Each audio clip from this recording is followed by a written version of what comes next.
सभी साथियों को नमस्कार। जय हिंद, जय भारत। स्वागत है आप सबका आपके अपने YouTube channel target UP police में। साथियों, जैसा कि हमने आपको पार्टनरशिप यानी कि साझेदारी मैथ में चैप्टर ख़त्म करवा दिया है पूरा, तो आज हम मैथ का चैप्टर ना लेकर आज हम अपने भारत देश के बारे में कुछ जानकारियाँ आप लोगों को देंगे और बहुत ही महत्वपूर्ण जानकारियाँ हैं। बस भारत एक नज़र में ही आप देख लीजिएगा, आपको बहुत अच्छे अच्छे प्रश्न हम यहाँ पर लेकर आए हैं। तो सभी साथियों से अनुरोध है कि अगर वीडियो अच्छी लगे तो अपने साथियों के साथ और शेयर करें ताकि उन्हें भी जानकारी हो। तो जैसा कि अब सीधे हम प्रश्नों की तरफ चलते हैं, छोटे छोटे प्रश्नों की तरफ से माध्यम से आपको पूरे भारत के बारे में जानकारी यहाँ पर हम देंगे। तो देखिएगा, पहला प्रश्न है कि भारत की राजधानी है, यानी कि अपने भारत की राजधानी कौन सी है। तो ठीक देखिएगा, भारत की राजधानी है तो यानी कि भारत की राजधानी आप लोगों को पता है क्या है, नई दिल्ली। ठीक, ये तो आपको पता है कि भारत की राजधानी नई दिल्ली है। अगर प्रश्न आ जाए कि भारत की राजधानी नई दिल्ली कब से है तो क्या करोगे। तो भारत की जो राजधानी नई दिल्ली है वो है 1912 से। ठीक, ये है इसका पूरा आंसर, यानी कि भारत की राजधानी नई दिल्ली है। कब से है? 1912 से। ठीक, समझ में आया इतना। चलिएगा, अब दूसरी प्रश्न की बात करते हैं कि भारत का कुल क्षेत्रफल कितना है, यानी कि भारत का कुल क्षेत्रफल है यानी कि कितना है। तो जो भारत का अपने पूरे भारत का क्षेत्रफल है वो है आपका 32,87,263 वर्ग किलोमीटर। ठीक है, चलिएगा, तो कितना है? 32,87,263 वर्ग किलोमीटर। ठीक है, तो किलोमीटर हम ऐसे लिख दे रहे हैं, आपको जगह कम है, ठीक है, समझ में आ जाना चाहिए। ठीक, कितना है? 32,87,263 वर्ग किलोमीटर। ठीक, अब बात करते हैं तीसरे प्रश्न की।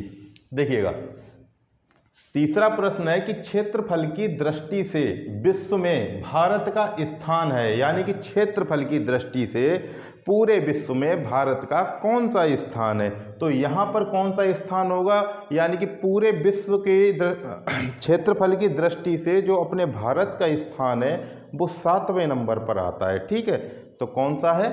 7वां, यानी कि 7वां। ठीक, समझ में आया इतना। 3 प्रश्न आपके कंप्लीट हो गए।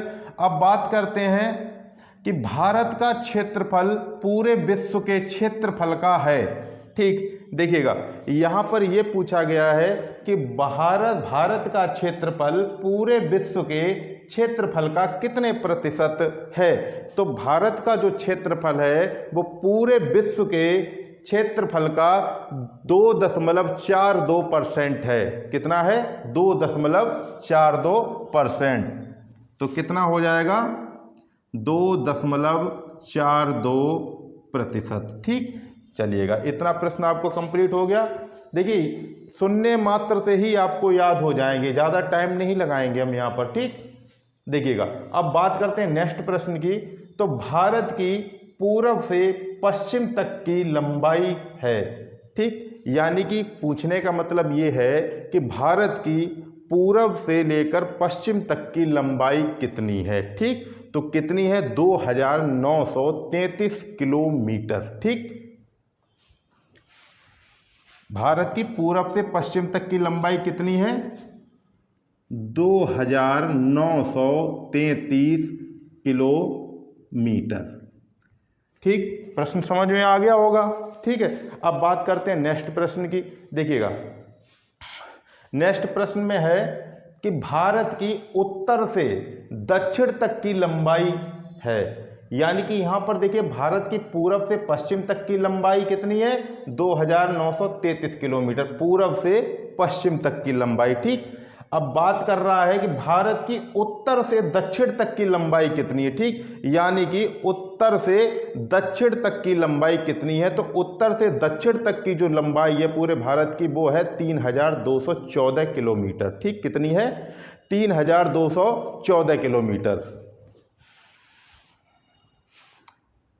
कितनी है, 3214 किलोमीटर, ठीक है। चलिएगा अब बात करते हैं, देखिएगा भारत में द्वीपों की कुल संख्या है, यानी कि भारत में जो कुल द्वीप हैं उनकी कितनी संख्या है। तो मैं आपको बताना चाहता हूं कि भारत में जो कुल द्वीपों की संख्या है वो है 247, यानी 247, ठीक है, यानी कि 247 कितनी है संख्या, 247। कितने द्वीप हैं कुल भारत में, 247 द्वीप हैं, ठीक है। कितने द्वीप हैं, 247, ठीक। अब आ जाइएगा इधर, देखिए भारत में कुल द्वीपों की संख्या कितनी है, 247। अब बात करते हैं बंगाल की खाड़ी में कुल द्वीपों की संख्या है। भाई पूरे भारत में तो 247 हैं, लेकिन बंगाल की खाड़ी में द्वीपों की कुल संख्या कितनी है। तो बंगाल की खाड़ी में कुल द्वीपों की संख्या है 204, कितनी है, 204, ठीक, समझ में आया। अब अरब सागर में द्वीपों की कुल संख्या कितनी है भाई। तो भाई जब टोटल 247 हैं और बंगाल की खाड़ी में 204 हैं, बाकी बचे 43 अरब सागर में हैं, समझ में आया। कितने हैं अरब सागर में, कुल द्वीपों की संख्या कितनी है, 43, ठीक है। टोटल कितने हैं, 247, 247 में से बंगाल की खाड़ी में है 204 और अरब सागर में है 43, ठीक, इतना समझ में आया। चलिएगा अच्छी बात है। अब बात करते हैं, देखिएगा भारत का सबसे उत्तरी बिंदु है, क्या है, ठीक, भारत का सबसे उत्तरी बिंदु कौन सा है ये पूछा गया है। तो यहां पर सबसे उत्तरी बिंदु जो भारत का है वो है इंदिरा कौल, कहां पर है, जम्मू कश्मीर में, ठीक। तो क्या है, देखिएगा इंदिरा कौल कहां पे है, देखिए शॉर्ट में लिख दे रहा हूं, जम्मू कश्मीर जेके, ठीक, इतना आपको समझ में आना चाहिए, कितना है, जम्मू कश्मीर, ठीक। अब बात करते हैं, देखिए ये तो है उत्तरी बिंदु। अब भारत का दक्षिणतम बिंदु है, यानी कि ये तो उत्तरी बिंदु है इंदिरा कौल, तो दक्षिणतम बिंदु कौन सा होगा। तो आप बिल्कुल कंफ्यूज मत होइए, देखिएगा यहां पर क्या है, इंदिरा कौल, तो यहां पर क्या हो जाएगा, इंदिरा पॉइंट, ठीक। देखिए भारत का सबसे उत्तरी बिंदु है इंदिरा कौल और भारत का दक्षिणतम बिंदु है इंदिरा पॉइंट, ठीक है। इंदिरा कौल, इंदिरा पॉइंट, ये कहां है, निकोबार द्वीप समूह, ठीक, इतना ध्यान रखना, कहां पे है, निकोबार द्वीप समूह, ठीक है। जगह कम होने के कारण एनडीए लिख दिया है इसको, ठीक। ये झारखंड नहीं समझना, इसको जम्मू कश्मीर है, ठीक है। ये क्या है, निकोबार द्वीप समूह, ठीक। चलिएगा अब देखिएगा ये तो दो हो गए, देखिए उत्तरी बिंदु दक्षिणतम बिंदु हो गए। अब देखिए प्रायद्वीपीय भारत का दक्षिणतम बिंदु कौन सा है, यानी कि प्रायद्वीपीय भारत का दक्षिणतम बिंदु है। इनमें यही चीज कॉमन होती है, देखिएगा कभी प्रायद्वीपीय भी पूछ लिया जाता है, कभी भारत का दक्षिणतम बिंदु भी पूछ लिया जाता है, लेकिन कंफ्यूजन कहाँ पे हो जाता है, सब इंदिरा ही पॉइंट लगा देते हैं, लेकिन ये प्रायद्वीपीय है और ये भारत का दक्षिणतम बिंदु है, ठीक। प्रायद्वीपीय भारत का दक्षिणतम बिंदु कौन सा है, अगर प्रायद्वीपीय पूछा जाए तो आपको करना है, कौन सा है भैया, देखिएगा प्रायद्वीपीय भारत का दक्षिणतम बिंदु है कन्याकुमारी, ठीक है। कौन सा है, कन्याकुमारी, कहां पर है, तमिलनाडु, लिख लीजिएगा कन्याकुमारी कहां पे है, तमिलनाडु, अभी तो जगह है तमिलनाडु, ठीक, समझ में आया इतना। देखिएगा अब नेक्स्ट प्रश्न पर चलते हैं, सबके दिलों में राज करने वाला प्रश्न कि भारत का राष्ट्रीय ध्वज है, क्या है, वो है हमारा तिरंगा, ये तो सबको पता होगा। ठीक, क्या है भारत का राष्ट्रीय ध्वज?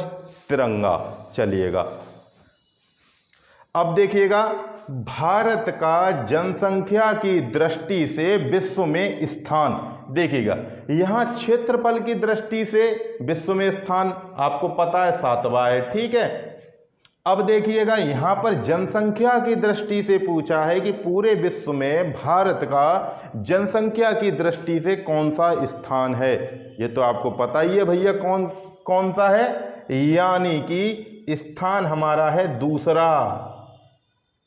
जनसंख्या की दृष्टि से कौन सा स्थान है? दूसरा। समझ में आया इतना? चलिएगा, अगला प्रश्न लेकर चलते हैं कि भारत का सबसे प्राचीन पर्वत, अपने भारत का सबसे प्राचीन पर्वत कौन सा है? देखिएगा, भारत का जो सबसे प्राचीन पर्वत है वो है अरावली पर्वत।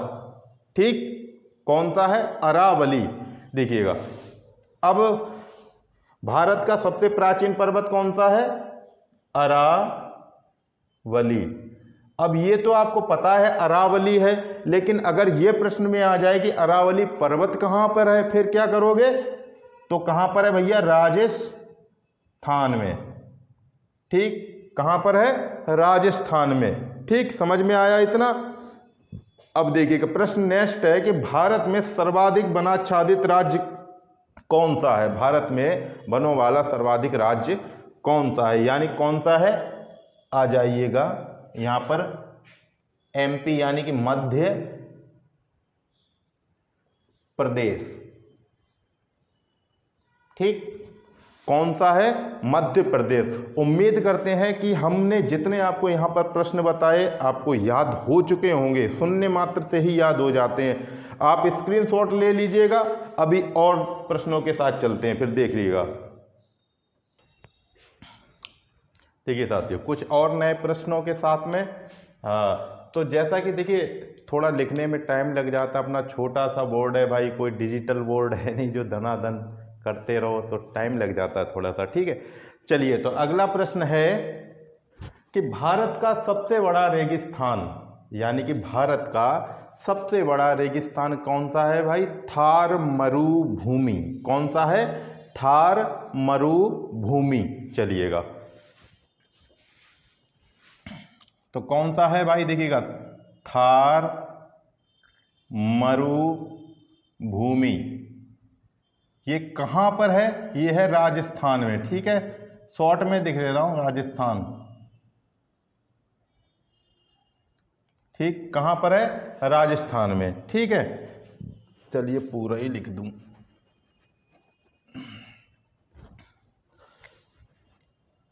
देखिए, थार मरुभूमि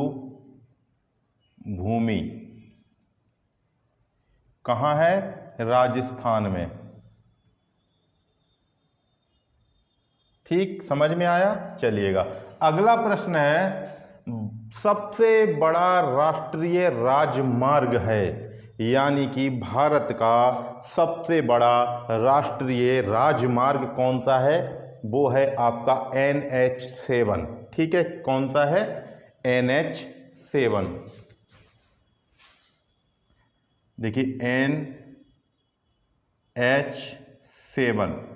ठीक, कौन सा है भैया? NH7। और अगर कहीं पे इसकी लंबाई अगर पूछ ली जाए तो क्या करना है? इसकी लंबाई है 2369 किलोमीटर। 2369 किलोमीटर, यानी कि 2369 किलोमीटर कहाँ से है? वाराणसी से लेकर कन्याकुमारी तक। ठीक है, वाराणसी से लेकर कहाँ तक है? कन्याकुमारी तक। ठीक, इतना समझ में आ गया? चलिएगा, कितनी है? सबसे बड़ा राष्ट्रीय राजमार्ग कौन सा है? NH7, जिसकी लंबाई है 2369 किलोमीटर। कहाँ से है? वाराणसी से लेकर कन्याकुमारी तक। समझ में आया इतना? चलिएगा, अब भारत का सबसे छोटा राष्ट्रीय राजमार्ग कौन सा है? तो ये भारत का सबसे छोटा राष्ट्रीय राजमार्ग जो है वो है NH47A। ठीक, NH47A। ठीक है, चलिएगा, इतना समझ में आ गया होगा। अब बात करते हैं कि भारत की सबसे लंबी नदी कौन सी है, यानी कि भारत की सबसे लंबी नदी कौन सी है? अपनी पवित्र नदी गंगा नदी। ठीक है, कौन सी है? गंगा नदी। तो क्या लिखेंगे हम? गंगा। ठीक, चलिएगा, नेक्स्ट प्रश्न है कि भारत की सबसे बड़ी यानी कि चौड़ी नदी कौन सी है? देखिए, लंबी नदी तो गंगा है, ठीक, लेकिन भारत की सबसे बड़ी यानी कि चौड़ी नदी कौन सी है वो भी आप जान लीजिएगा, वो है अपनी ब्रह्मपुत्र। ठीक है, ब्रह्मपुत्र। कौन सी है? ब्रह्मपुत्र नदी।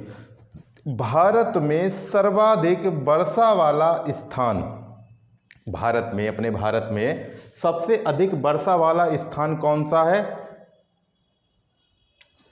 देखिएगा, कौन सा है?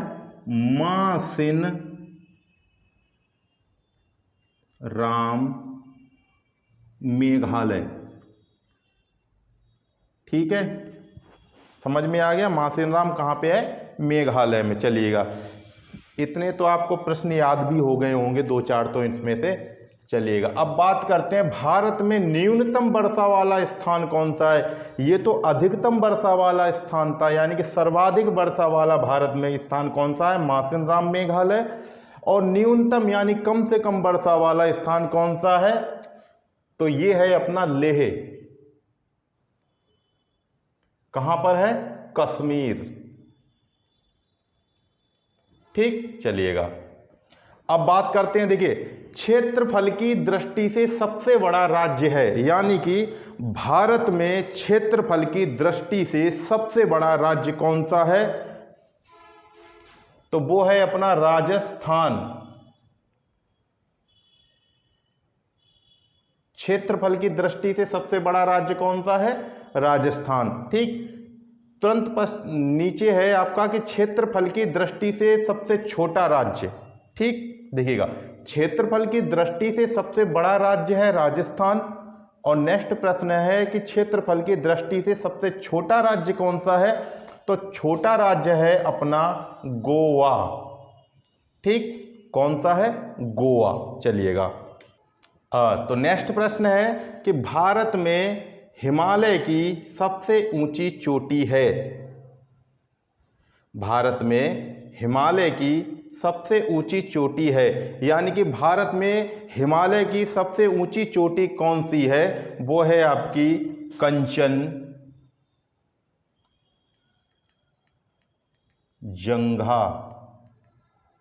ठीक, और कितनी ऊंची है? यानी कि 8,598 मीटर। 8,598 मीटर। कहाँ है ये? सिक्किम में। ठीक, देखिएगा, सबसे ऊंची चोटी है कंचनजंगा और 8,598 मीटर ऊंचाई है इसकी, और है ये सिक्किम में। ठीक, चलिएगा, अगला प्रश्न लेकर चलते हैं कि भारत का सबसे ऊंचा पर्वत शिखर, यानी कि भारत का सबसे ऊंचा पर्वत शिखर कौन सा है? तो आपको मैं बता दूं, कराकोरम, K2, गॉडविन, ऑस्टिन, यानी कि 3 नाम है। देखिएगा, कराकोरम, कराकोरम, ठीक, इसको K2 भी कहते हैं, या गॉडविन ऑस्टिन, ठीक, ये भी कहते हैं। ठीक है, समझ में आया? चलिएगा, नेक्स्ट प्रश्न है भारत के स्थल सीमा की लंबाई, यानी कि भारत के स्थल सीमा की लंबाई कितनी है? तो हम बता देते हैं आपको, भारत की अपने स्थल सीमा की लंबाई है 15,200 किलोमीटर।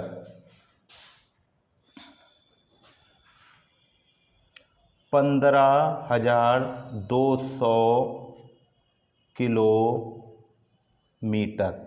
चलिएगा, उम्मीद करते हैं इतने प्रश्नों में से आपको कुछ तो याद हो ही गए होंगे। चलिएगा, तो और प्रश्न लेकर चलते हैं। चलिएगा, तो फिर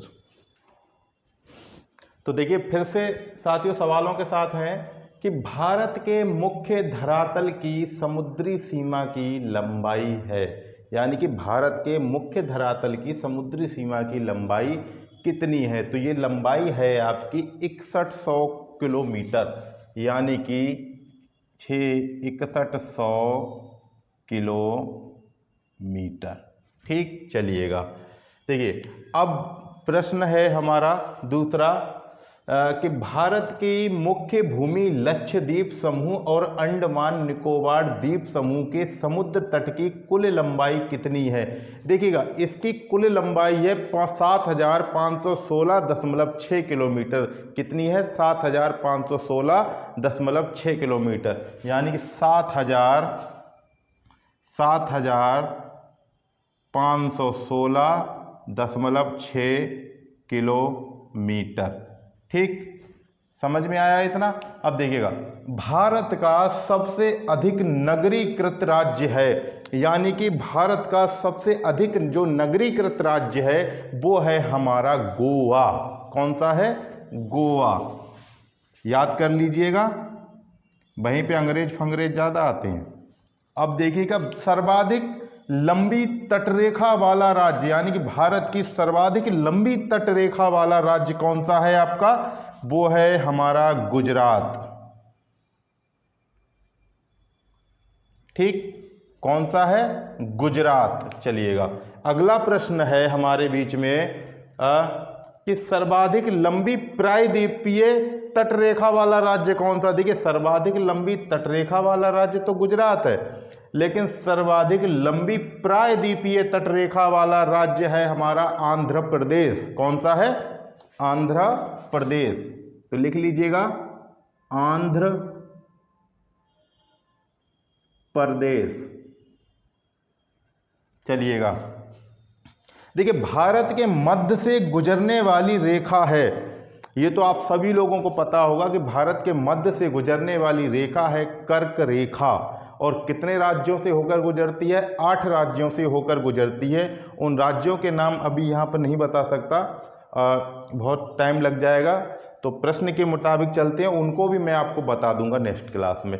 चलिएगा तो कौन सी है भारत के मध्य से गुजरने वाली रेखा? कौन सी है? कर्क रेखा।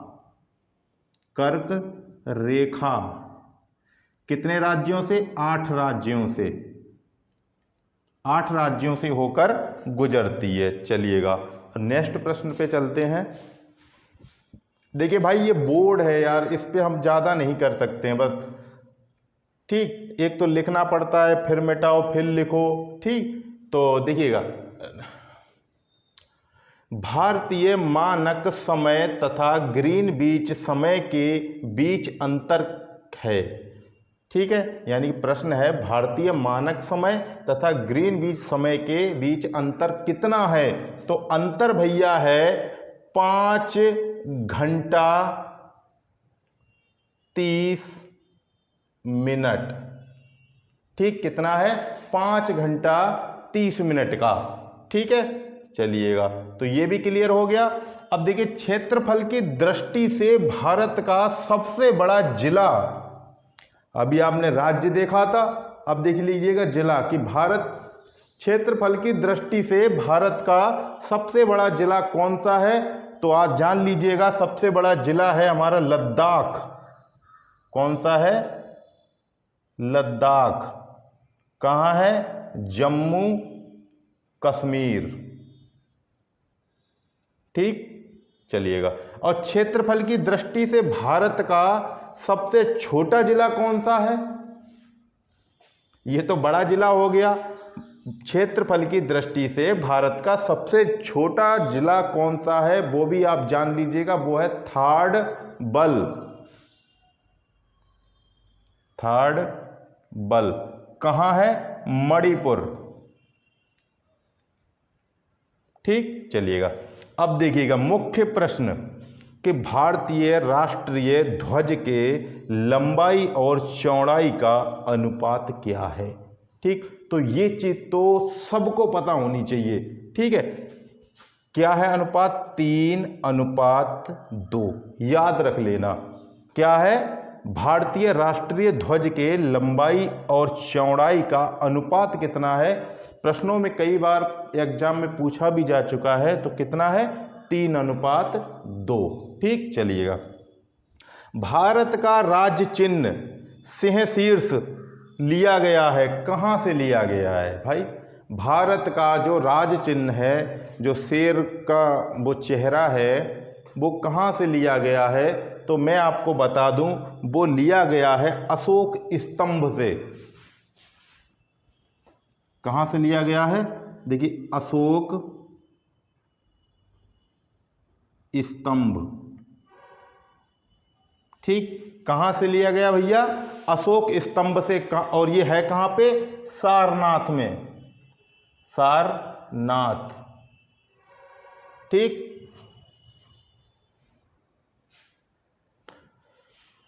अब देखिएगा, भारत का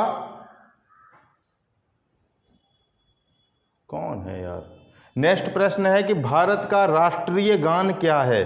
यानी कि भारत का राष्ट्रीय गान क्या है? तो भारत का राष्ट्रीय गान आप लोग जानते हैं क्या है? जन गण मन। ठीक है, तो क्या है? जन गण मन। ठीक है, तो और इसके रचयिता कौन है? देख लीजिएगा, रचयिता। तो इसके रचयिता कौन है जनगण मन के? वो है हमारे रविंद्रनाथ टैगोर। कौन है? रविंद्रनाथ टैगोर। ठीक है, कैमरे में आ रहा है इतना कि नहीं?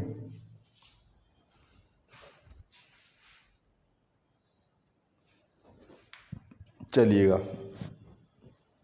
तो स्क्रीनशॉट आप ले सकते हैं, ले लीजिएगा स्क्रीनशॉट।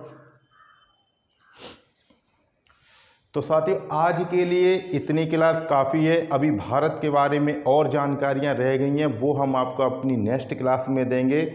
तो अगर वीडियो अच्छी लगी हो तो आगे ज़रूर भेजें अपने साथियों के साथ में।